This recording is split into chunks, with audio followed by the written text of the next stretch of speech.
Ladies and gentlemen, welcome back to the Taiwan Internet Governance Forum. We will now proceed to the panel discussion session 1. This session is going to further discuss private production of trust digital certificate governance. Please give a warm welcome to the moderator for the session, Milton Mueller, Professor of Georgia Institute of Technology. Joining us on site, please let me introduce panelist Dr. Tsung-Min Kuo. Joining us virtually, we have 3 panelists who are contributing from afar. Gable, Principal Engineer, Technical Lead, Internet Security Research Group, that's Encrypt. Phokeer, Internet Measurement and Data Expert, Internet Society. Karl Grindal, Assistant Professor, Department of Security Studies, University of New Hampshire. Hello. Hello. Hello, everyone. Okay, now I'll hand the floor to our moderator. All right, thank you very much. Welcome, everybody.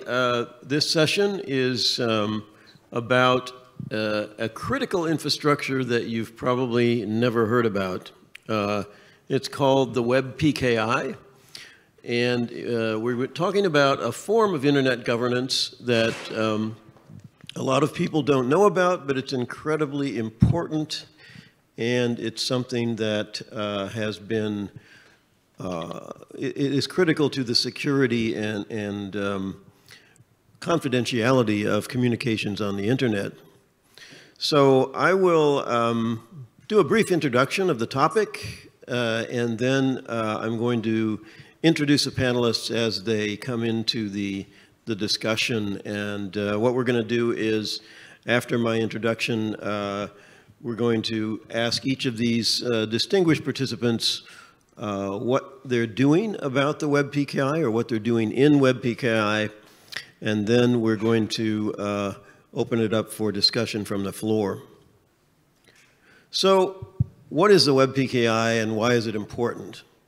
Well, some of you may have heard of asymmetric cryptography, and that is what makes encryption possible on the open web.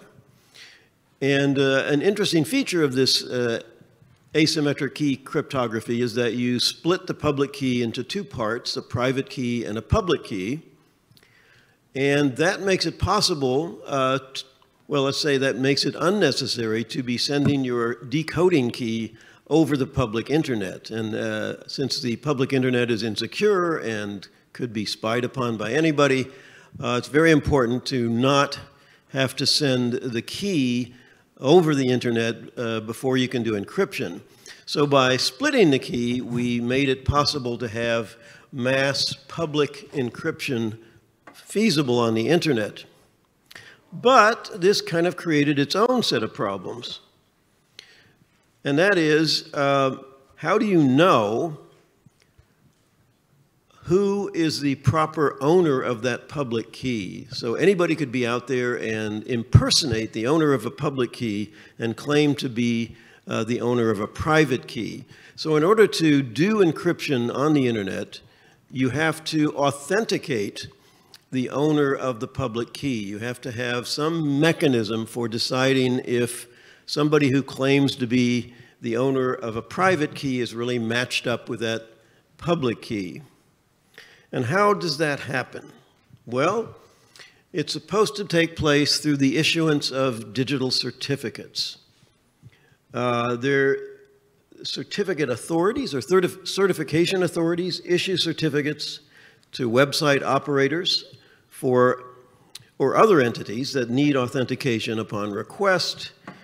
And before issuing these certificates, they are supposed to verify the identity of the organization or the entity making the request. So the certificates then act as a kind of recorded attestation that the holder is who they say they are, and those certificates can be queried over the network by anyone needing authentication.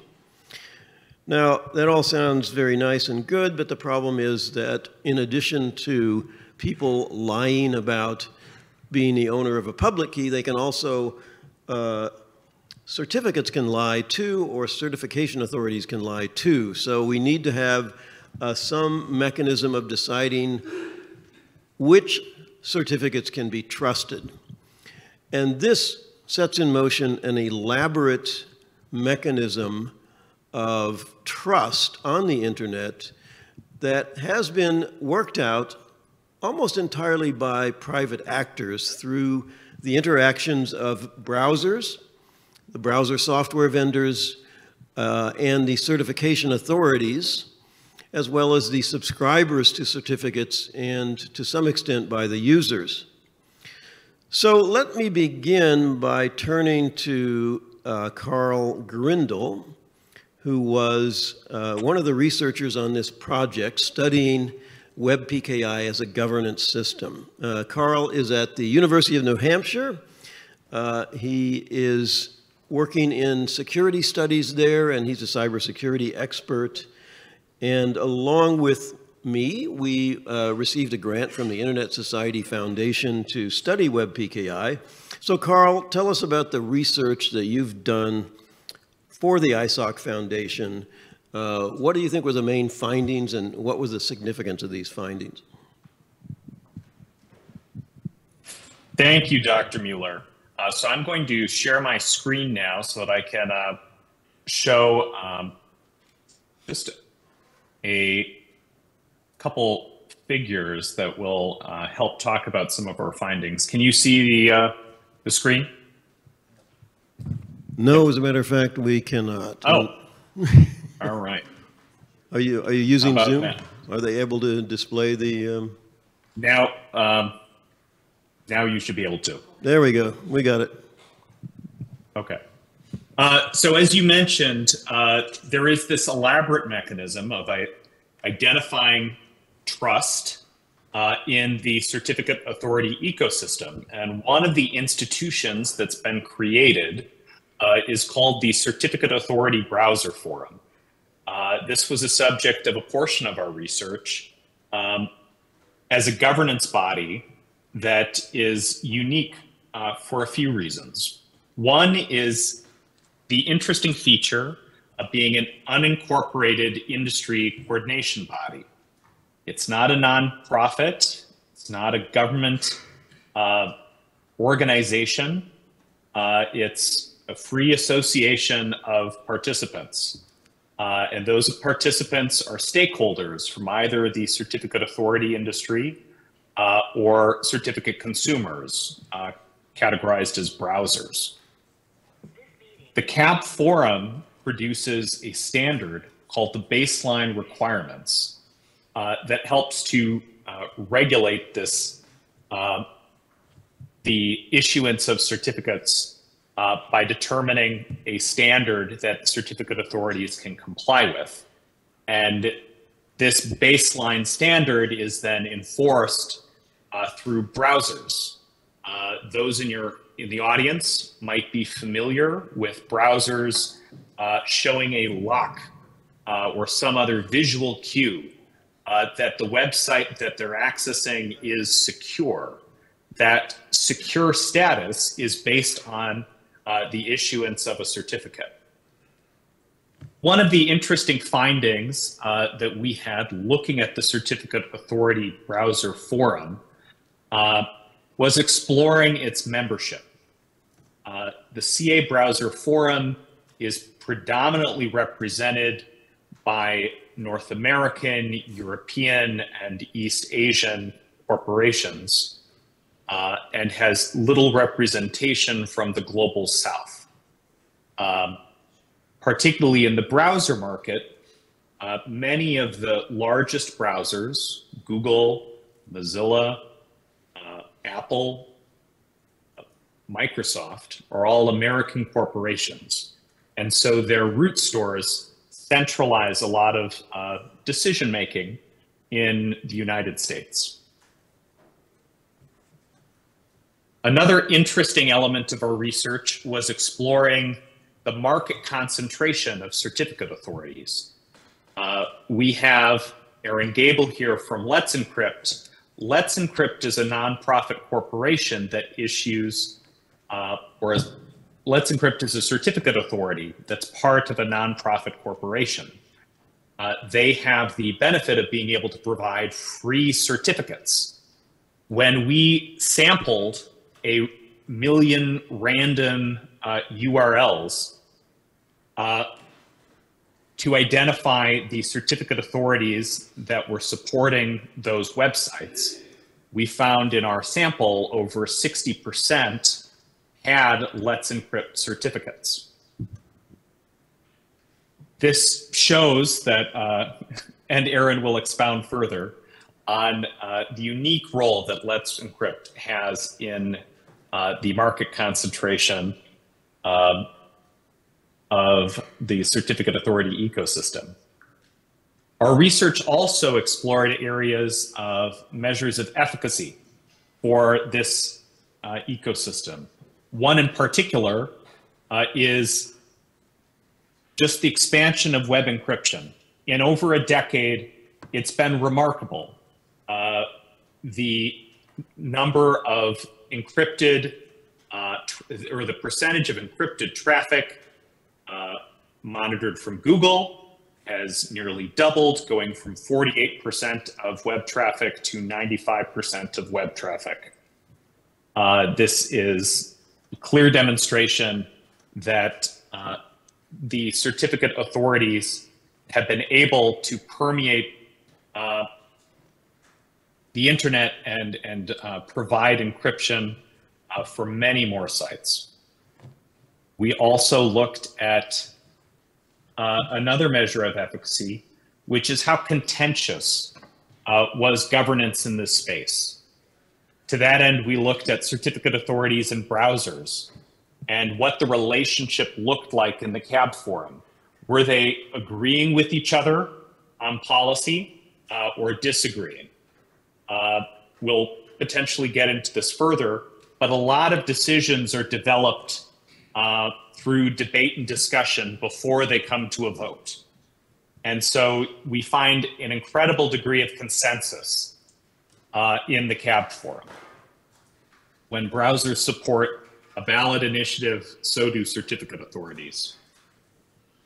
And then finally, another factor we looked at was convergence by the root stores. So the root stores, again, are these lists of permitted or rejected certificate authorities by browsers and operating systems that consume certificates. And so if you look at the root stores of 3 major browsers, Mozilla, Microsoft, and Apple, there's a strong degree of convergence. They agree which certificates should be trusted. Microsoft tends to trust more certificate authorities than either Mozilla or Apple. Tracking this over time, there's been a reduction in the number of certificate authorities that are shown to be trusted by all 3 of the major root stores. So those are just a few of the findings that have come out of our research. I'll stop sharing. Okay, thanks, Karl. Just as a note, Karl did a very good presentation considering that it's 1 a.m. Where he is, and now we're going to turn to somebody in the other coast, I believe, and that is Aaron Gables. If you could bring Aaron up on the screen. Aaron, I believe, is associated with the Electronic Frontier Foundation and or with Let's Encrypt, which I think started with the Electronic Frontier Foundation. We've already noted that there's been remarkable success as a certificate authority by Let's Encrypt, and they're handing out free encryption certificates to anybody who wants one. And in the process of doing that, they automated and routinized many of the aspects of issuing a certificate. And I think that there's partly, it's clearly not a commercial enterprise. So before Let's Encrypt, CAs were basically businesses.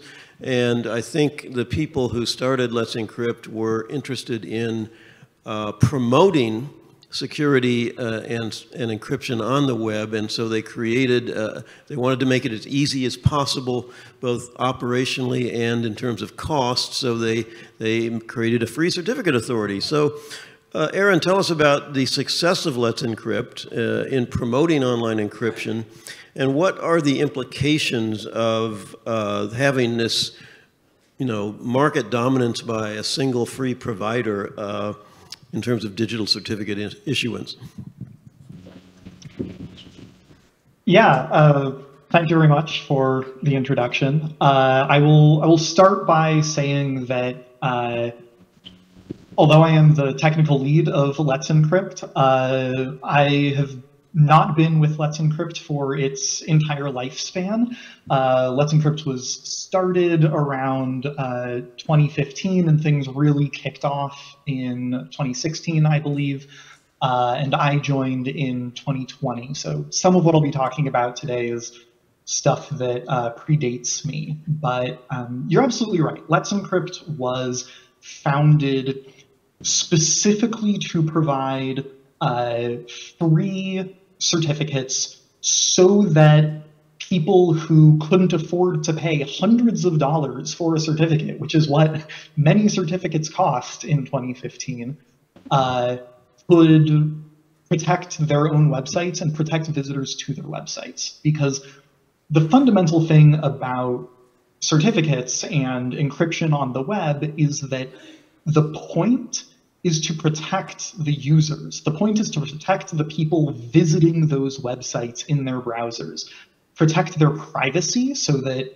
online snoopers can't see the data being transmitted between their browser and the server, protect them from malicious actors who may want to manipulate that data.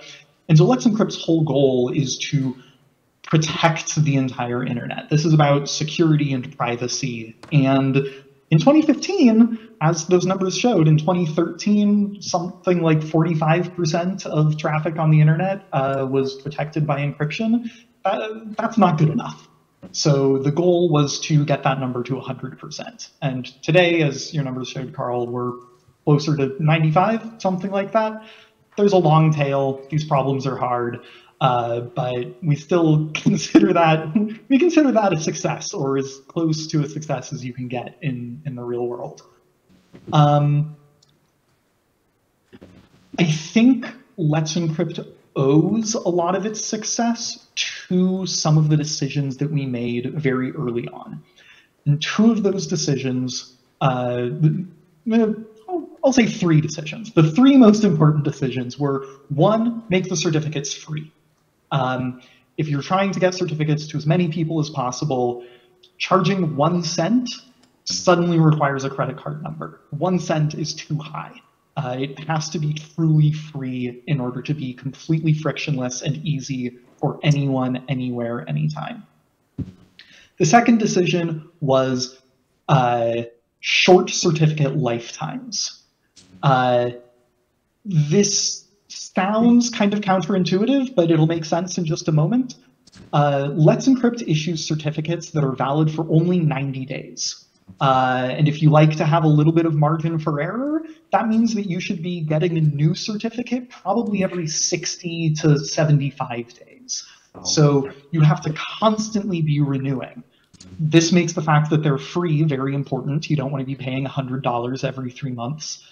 But it also means that, let me back up a sec. This is in contrast to other certificate authorities who, in 2017, were offering certificates for often upwards of 500 days, multiple years between times that you had to renew your certificates. So offering certificates that are only valid for 90 days means that people are going to have to go through the rigmarole of issuing a certificate every 90 days. That's a pain. People don't want to do that. So why is that part of what makes Let's Encrypt successful? It's because of the third decision, which is to embrace automation. A major purpose of making Let's Encrypt certificates have very short lifetimes was to make people say, oh gosh, I don't want to have to do this myself every 3 months. Let me make sure it just happens automatically. And if it happens automatically, if you set up automation to begin the issuance process, prove that you control the domain, download the certificate, install the new certificate in your web server, if you automate all of that, then you will have encryption for the rest of the lifetime of your website. You won't have to think about it ever again. And so you won't make a mistake in 5 years when your certificate is about to expire and you're on vacation and you can't renew it. No, the automation will take care of it for you. So free certificates that require automation in order to be effective has been a forcing function to automate the issuance of certificates across the entire web. And I think that's a huge part of why we've been so successful. As far as the implications of Let's Encrypt's success, I think the big one is that it has caused other certificate authorities to follow suit. When Let's Encrypt launched, it was the only certificate authority offering issuance via ACME, the Automated Certificate Management Environment, which is it's a standardized specification. It's RFC 8555, if you're familiar with the IETF, the Internet Engineering Task Force. It's a automated protocol for issuing certificates. And in 2017, Let's Encrypt was the only certificate authority that offered automated issuance via ACME. Today, 71% of certificate authorities around the world offer an ACME API. Not every certificate that they issue is issued through that API, but they offer it. And that allows people to use automation to get certificates from any of these other certificate authorities. I think 84% of all certificates in the world are issued via some form of automation rather than human interaction. So that's a huge part of what our presence has done, is cause other CAs to embrace automation as well. Yeah, I think that's most of my answer here. There's a lot that I could talk about how Let's Encrypt interacts with the CA browser forum, but we haven't really introduced the concept of the CA browser. Well, we have a little bit. I think the big thing that I would say there is that there's an inherent asymmetry in the governance of the web PKI. The interests of the browsers and the interests of the certificate authorities. Certificate authorities want to protect their business. They want to make sure that they are able to continue to function. Many of them want to make sure that they are able to continue to make a profit. The browsers want to make sure that their security stance is good, because if users don't trust a browser's security stance, they will stop using that browser. And fundamentally, all of the browsers are maintained by corporations that also want to maintain their market share of that browser. So the interests of CAs and browsers are not necessarily aligned, except that we all want the best security for everyone. And so in the CA browser forum, everyone is sort of coming together to try to figure out how to provide the best security efficiently, how to ensure that all of the CAs are abiding by the rules and being audited and not suffering security vulnerabilities without impinging on the ability of those CAs to actually do the thing they need to do, which is issue certificates. So both Let's Encrypt and the browsers are trying to use the CA browser forum to basically make everything work as smoothly as possible. That's really interesting, Aaron. So free certificates, shorter certificates, plus ACME means that you have really just routinized and made much more accessible the whole business of enabling encryption on the web. And there are political tensions, as there would be in any governance system. So the CAs most CAs, with the exception, of course, of Let's Encrypt, did not like the idea of shorter certificates. And now I'm going to turn to, we have a CA for Changhua Telecom here in Taiwan on the panel with me. And I'm going to turn to Kuo Tsung-Min. And he probably one of the most prominent, or represents one of the most prominent CAs in Taiwan because it's the telecom industry, right? It's a big one. So how does the tech industry in Taiwan perceive the CA Browser Forum? How do you relate to some of the issues related to automation and low-cost or no-cost certificates? And how do you perceive the US-centered Web PKI governance system? Yeah, thank you. As you know, Tsung-Min Kuo is the biggest ICT company in Taiwan. We provide not only CT business, but also web PKI business. So we cooperate with our government, military, and other companies.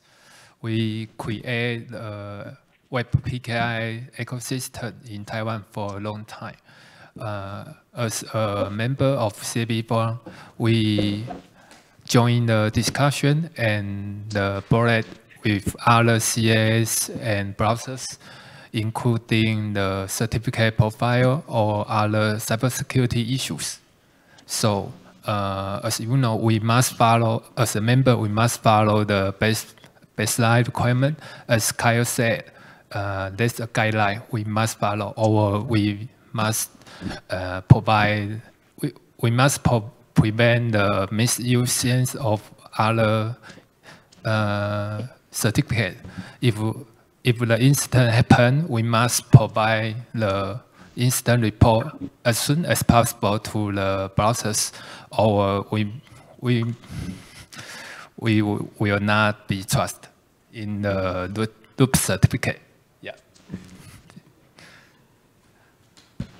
So the how have you played into some of the internal controversies of the forum? For example, I think certificate transparency was a big controversy, but it was resolved eventually. But what is Changhua Telecom's stance with respect to certificate transparency? Are you logging your certificates?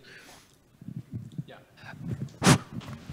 If you issuance like SSL certificate, you must upload any logs and certificate logs to the CT logs. So browser will focus on this and watch if there are any misuses. Yeah. So you are controlled by them.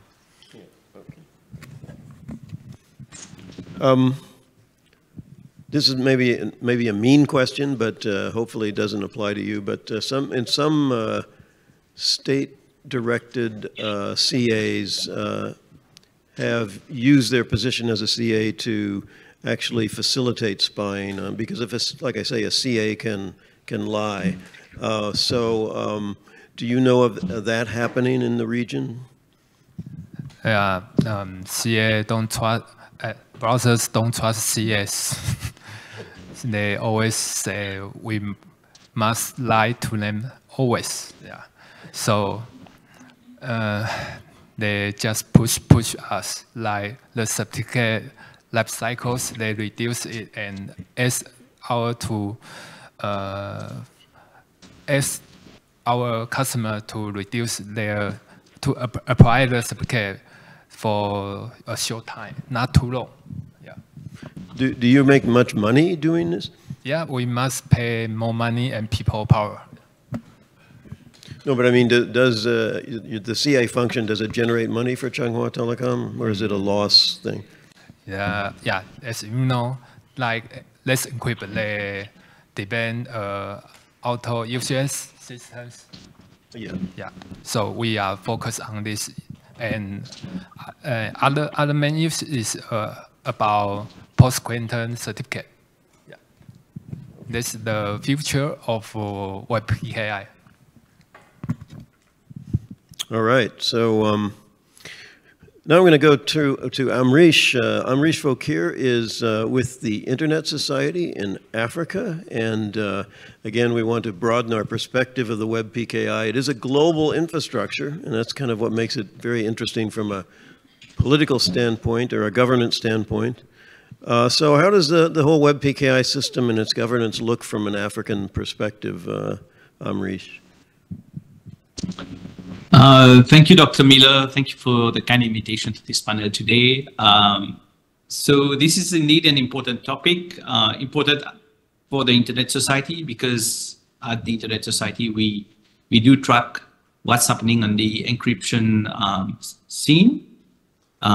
We do, for example, look at who is trying to weaken security, weaken encryption, and we try as much as possible to convince whether it is governments or even private entities not to weaken encryption, because it helps with whether it is for personal security or national security. And Web PKI definitely is an important component of security today. The Internet Society itself do not specifically have any work in the Web PKI space, but we do work a lot with PKI in the routing space. For example, our PKI is something that is very dear to our mandates. So for example, we have the Manners Initiative, which is about the mutually standards and rules that needs to be implemented by network operators to make sure their network is secured at the routing layer. But in terms of what's the impact or what's the tendencies that we see in Africa, so definitely we are seeing more and more e-commerce activities on the continent. So when we are talking about e-commerce or financial transactions, definitely the thing that comes to our mind is security and encryption, and Web PKI is a very important component. There is no, I would say, no local initiatives or very few local initiatives of creating African Web PKI CAs.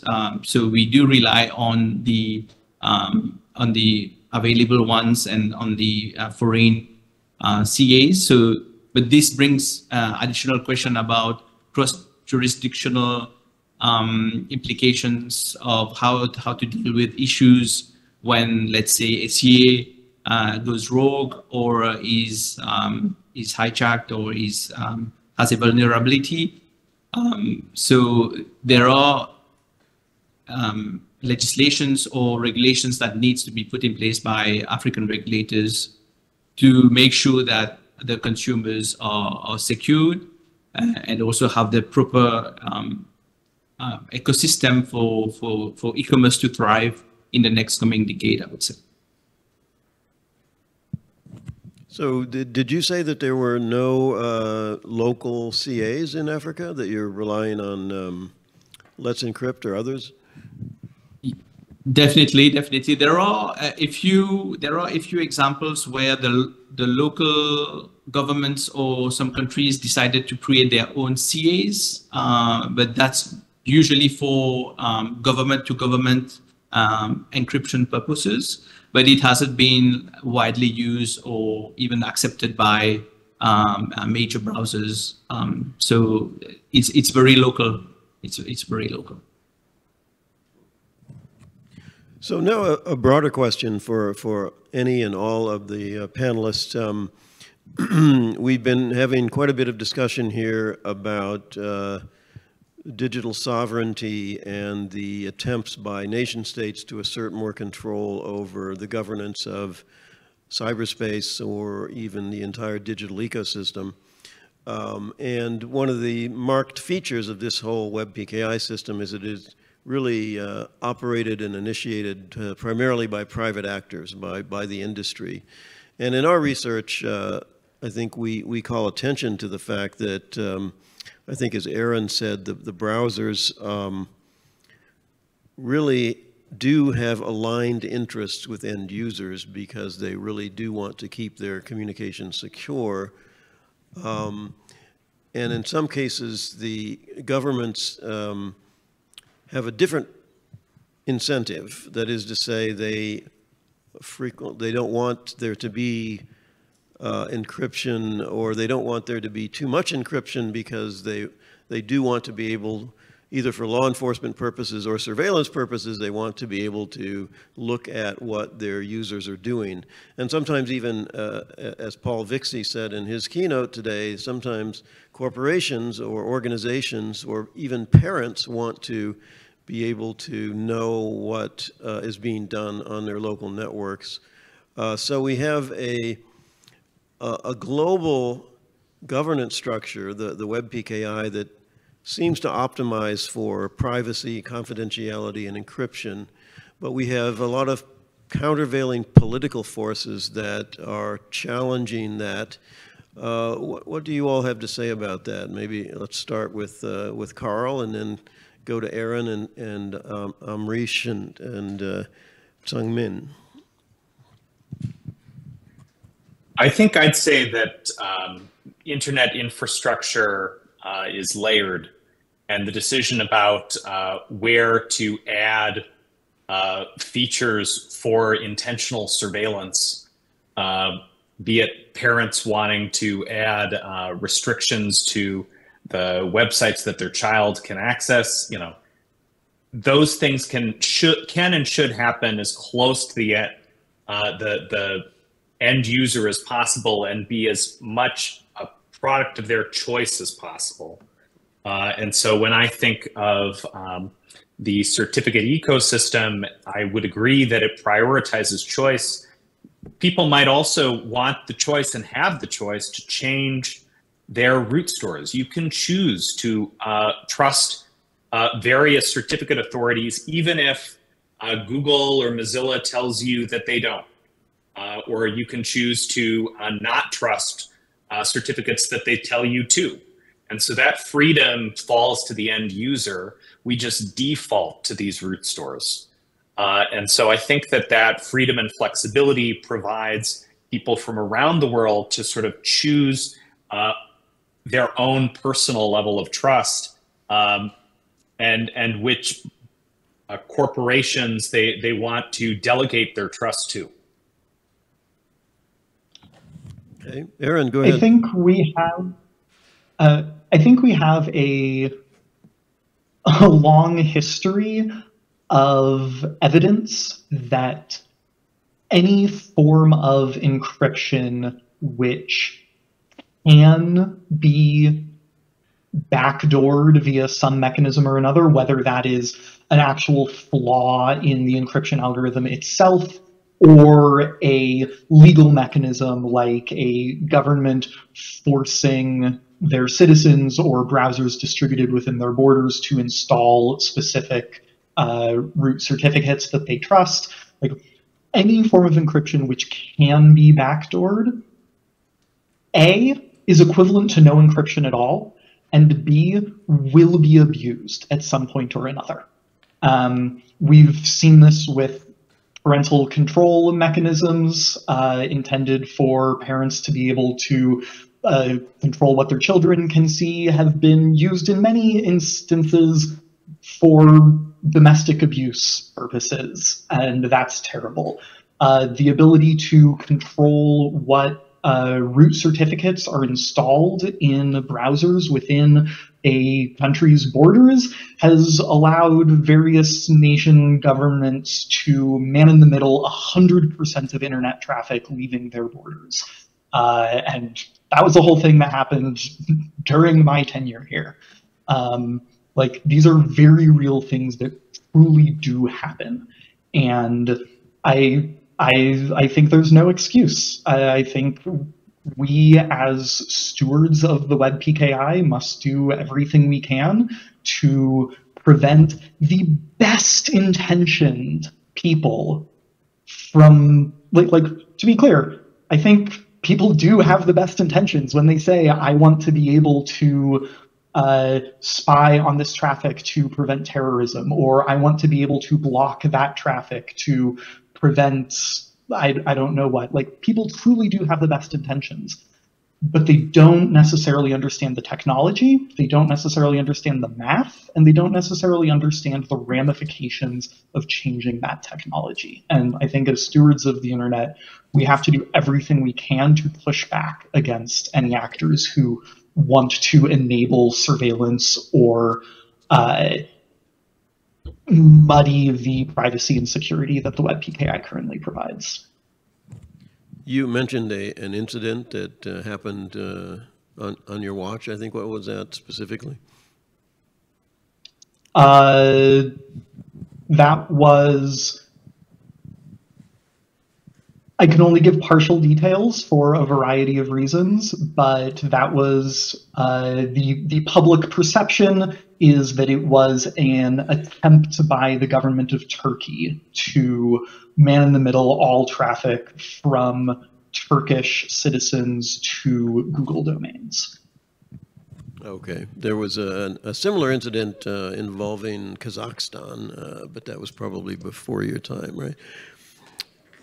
Yeah, Tsung-Min, what's your position on the larger sort of governance encryption issue?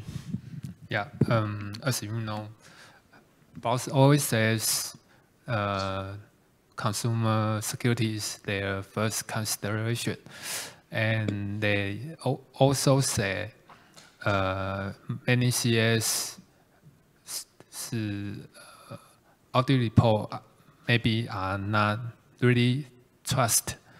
Maybe your system has been hijacked, and you must provide more evidence to make sure their browser's consumers security.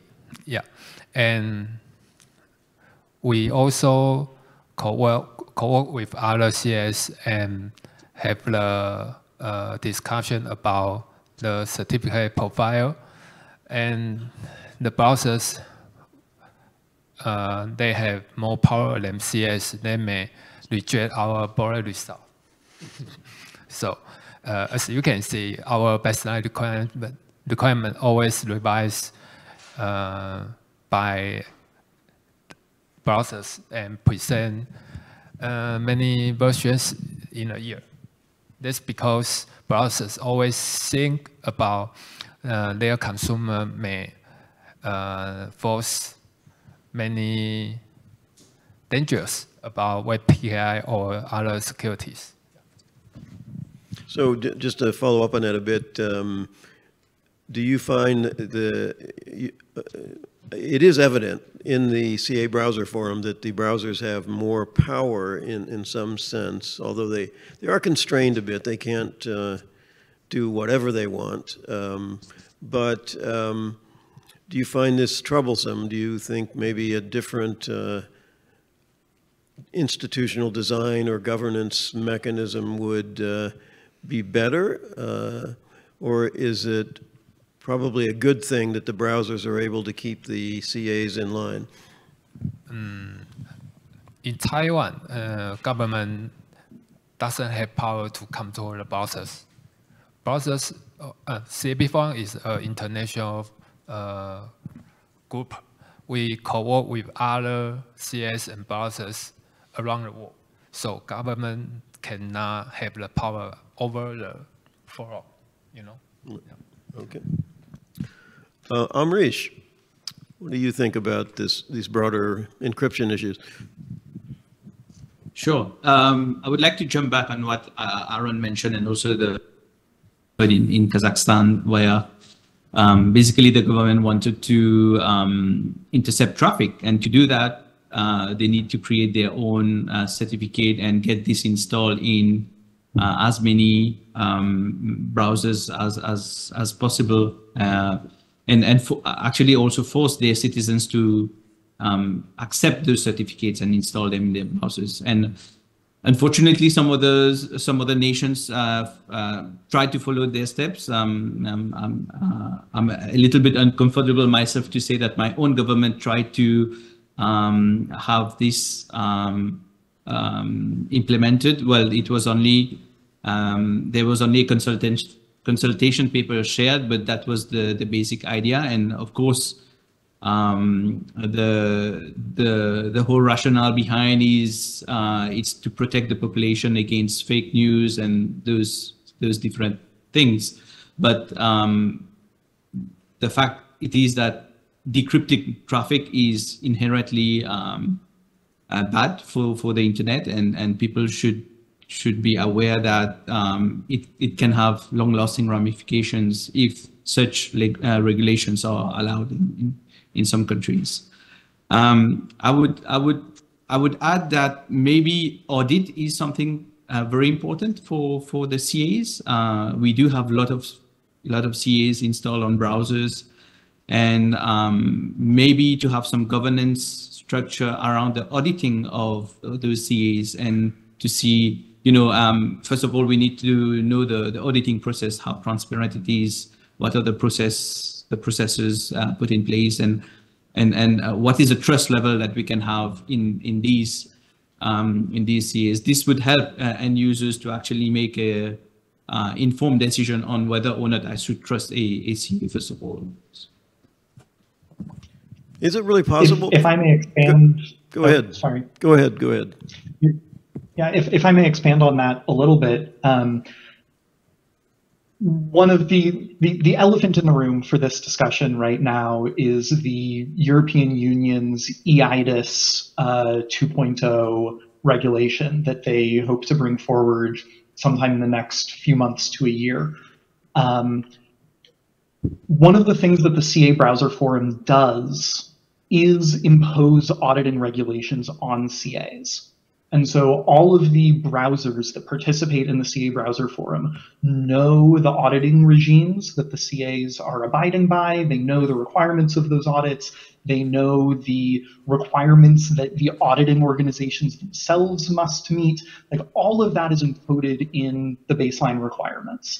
And so the browsers know how much they trust the CAs that are also members of the CA Browser Forum. The issue with the eIDAS regulation is that, among many other things, one of the things it says is all browsers distributed in Europe must trust this set of CAs that the European Union has decided to trust. And the issue is that the browsers can't know that those CAs necessarily abide by all of the same requirements that the CA Browser Forum has put in place. There's no practical concern that those CAs are man-in-the-middling anyone or grossly violating people's privacy and security. Like, no one is accusing anyone of that, but we just don't know we don't have control over the auditing regimes of those CAs. If one of those CAs suffered a major security breach or otherwise failed in their auditing duties, then the CA Browser Forum doesn't have the ability to distrust that CA, because trust of that CA would be mandated by eIDAS. And so that's the big concern there, is like, we have a system that works, that allows browsers to decide which CAs they trust. Trying to mandate trust outside of that sphere is very fraught. That really gets right into the main issue that I wanted to get into next, which is, again, something we've been discussing here a lot in the Taiwan Internet Governance Forum, which is this distinction between global governance and jurisdictional nation-state-based governance. So regardless of whether you think the European eIDAS regulations are well thought out, you are introducing, in effect, a different standard and undermining the globalism of the existing system. And I think that's why the browsers and I guess the CAs too are objecting so strongly. Although we did, and maybe Karl can elaborate on this, in our research uncover some CAs who liked the European initiative, and maybe you can explain why, Karl, because I didn't understand it. Well, I think part of that came from within the CAB forum. A number of members are European certificate authorities. And within the CAB forum, they have associate memberships and have brought in organizations or representatives from the European Union, ETSI in particular, to talk with CAB forum members about the issues that are being discussed now. And so there's a sense that I think there's been a lot of dialogue around the issue. And as Aaron stated earlier, these certificate authorities aren't necessarily out of compliance currently, but it sets up a potential standard that could be abused in the future. And so I think that being more comfortable in basically being assured that they'll be accepted by the browsers might shift some of the power dynamics if audit compliance is sufficient, rather than needing to make sure that each of the you're in compliance with each of the browser's root store policies. So just to explain for the people in the audience, when we talk about this relationship, the power dynamic between the browsers and the certificate authorities, I think it's helpful to know that the baseline standards is just one set of standards, and the root stores can have standards on top of the baseline standards. And so that creates complexity for certificate authorities to remain in compliance with all of the root store policies. So that might be one reason they would find this European regime more appealing. So you're saying that the Europeans might simplify life for the European CAs. They would just have a single set of government-created standards to comply with, rather than, let's say, 4 different root store programs? I think there's another aspect to it. This is a thing that I touched on earlier, which is that back in 2015, 2017, certificates cost a lot of money to get, partly because they required human manual effort in order to validate all of the pieces of information that appear in a certificate. So certificate authorities employed many people in order to conduct that manual validation at scale, and in turn charged large amounts of money to have high profit margins. This is one of the things that the founders of Let's Encrypt wanted to disrupt. One of the things that the EIDAS regulations do is they define this thing, a quack or a QWAC, that in order to be issued requires manual validation. You cannot automate issuance of quacks in the way that Let's Encrypt has automated issuance of domain control validated certificates. And so the mandate of, if you are a bank, you must have a quack. If you are a government agency, you must have a quack. If you are accepting credit card information, you must have a quack, means that the European Union is creating a market for-profit certificates. It is creating a space that free certificate authorities cannot operate in. And some for-profit certificate authorities find that very attractive, having a captive market. What are the implications of this for the Asian region? I know that in many cases, for example, the GDPR, we have a US, Western Europe divide that kind of evolved in some sense into certain forms of jurisdictional fragmentation, or else convergence around the European standard. What does this mean for the Asian region and maybe the African region? Are they going to just be passive bystanders who either conform to the European standard or adhere continually to the sort of more US-based global standard?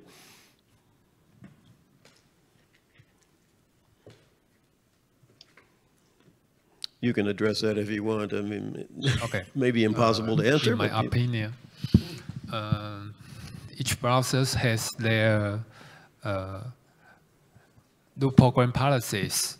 They always ask CA must comply with, but it's hard to ask the browsers to comply with or to follow the EIDAS or European policies. Yeah, that's my opinion. But each CS, it depends if you want to do something like Web Trust as a certificate, as my certificate. You must have a Web Trust CS to doing these applications. But for like GDPR, you can have your own in-house CA, not Web Trust CA, just in-house CA to do these applications. That's fine, and the browsers cannot control you. Yeah. Do you think there might be a chain reaction in which, let's say, the Europeans succeed in establishing this this European level standard, and then the Chinese, mainland Chinese government sort of follows suit? Yeah, I think this is the way to not controlled by browsers, and it depends on your applications. Yep. Mm-hmm. Any additional comments on that?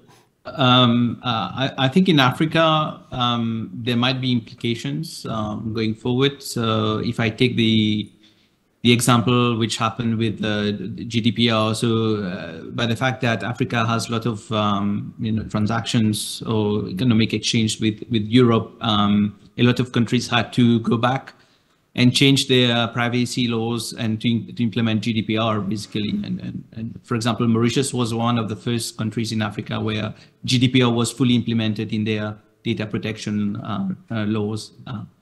And I might see something similar happening because we see more and more electronic transactions happening between countries.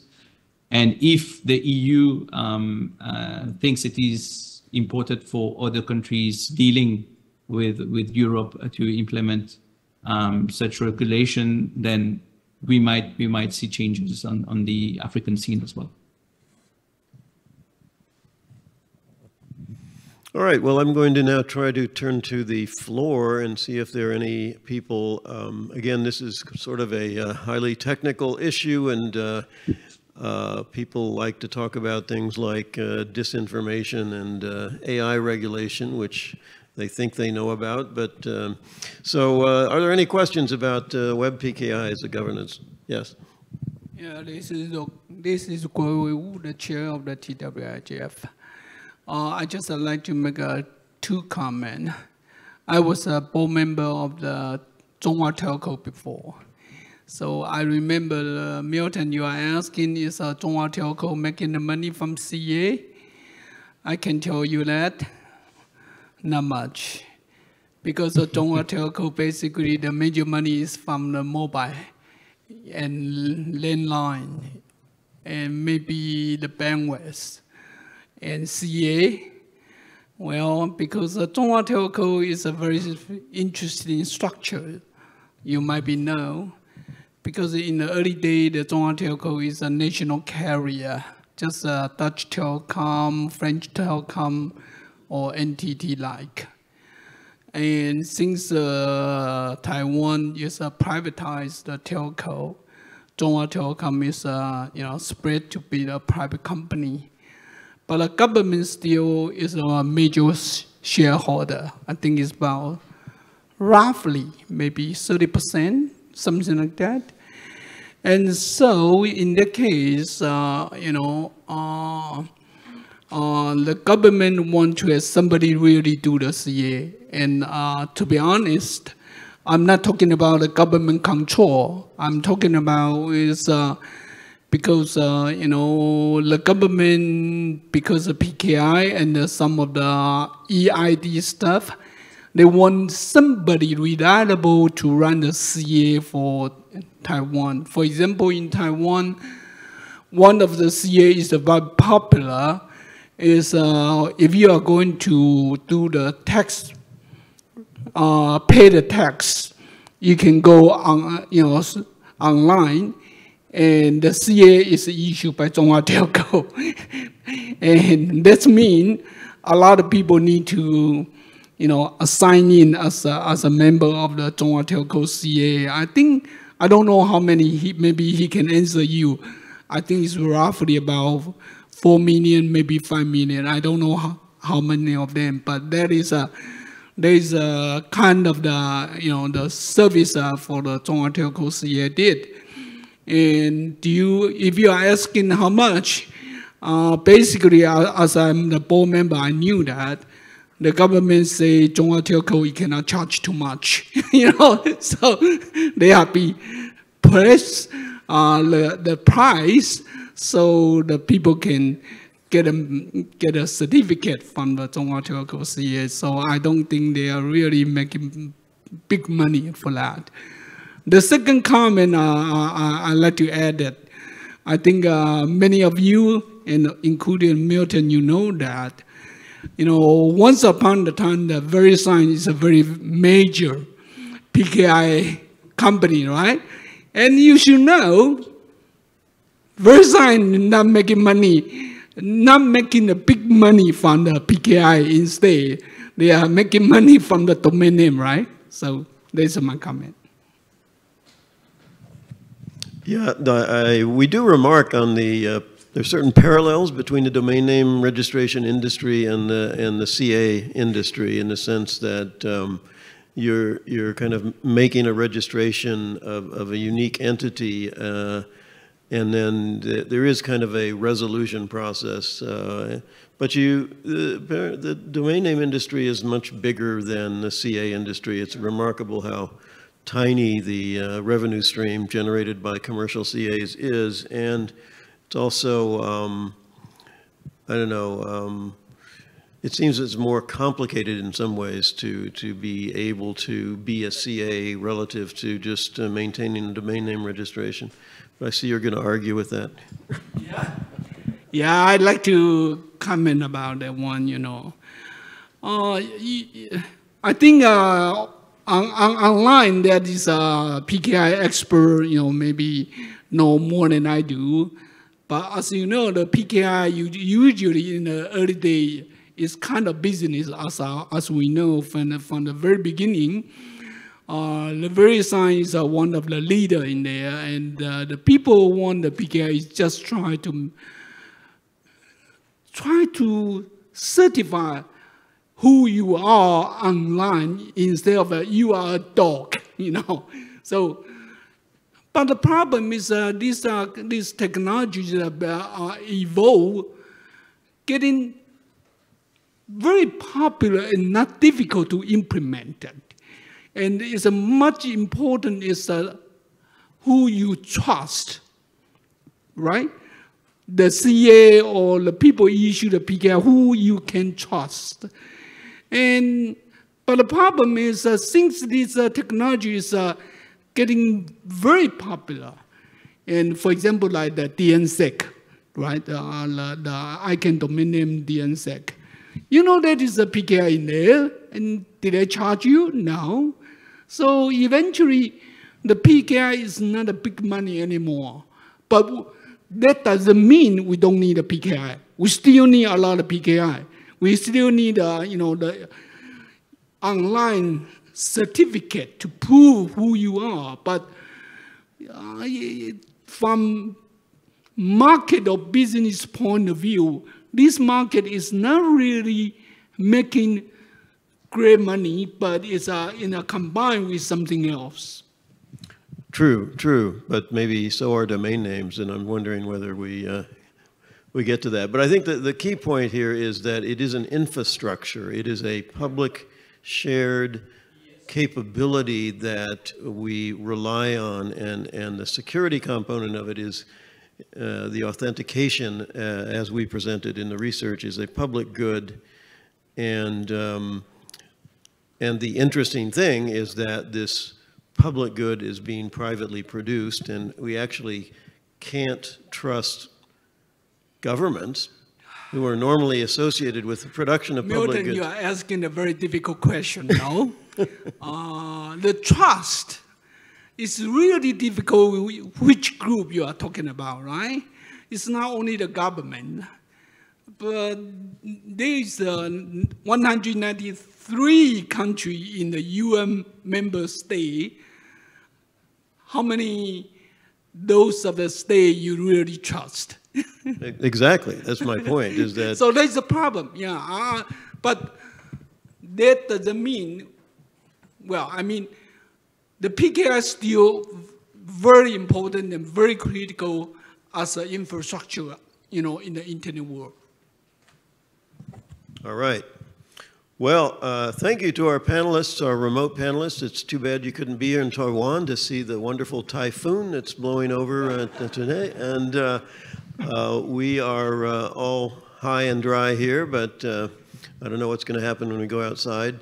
Karl, thank you. You're a hero. You made it to 2 a.m. You look pretty chipper. Thank you, Amrish, also for coming in, and our local representative, Tsung-Min Kuo. Thank you, everybody, for attending, and stay secure. Thank you, Mr. Mueller, for moderating the session, and thank you to all panelists for your animated discussion. We will now take a short break. Refreshments are available just outside the conference room. The next session will begin at 2:10 UTC+8. Please ensure you return on time. Thank you.